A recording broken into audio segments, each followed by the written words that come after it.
But as I closed the door, he was standing almost as close as you are to me right now. And he said, I told you I was going to kill your expletive, didn't I? And he shot me in my face. Didn't really have time to think about much of anything. I only thought about getting away at that initial moment. I saw the playground in the distance right behind the school, so I thought I'm just gonna run to the playground, you know. I didn't make it far, and he shot me in the side of my neck. Now at this point, I'm thinking I'm going to die, okay? So I fell down to the ground, and you know when people say your whole life flashes before your face, it really does. And all I could think about were my children, and I said, you know, I don't want to leave them behind with someone. So I'm back in mommy mode. Dying is not an option.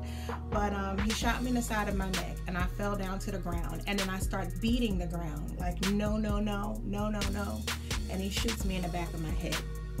I got up off the ground. I ran over to my daughter because I'm in mommy mode. I just want her to know that I'm okay. At that moment, it was just saving her. He shot me 4 times. He shot her once. And even though I was shot more, her injuries were more substantive, okay? So all I was thinking was, I've got to save this child. So I was beating on the door for the daycare, and they didn't come and open the door because they didn't know whether he was still outside or not. And there were 2 sets of codes that I was supposed to enter to get in the door. And they gave us little cards, and I had to pull that little card out every day and punch the numbers in, and I didn't have it.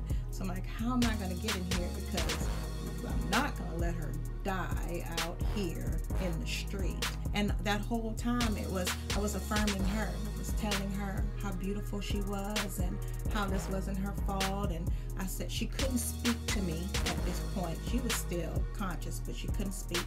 And I was telling her, you need to pray, you know, God is on our side, you know, things like that. Although inside I was fearful, very fearful.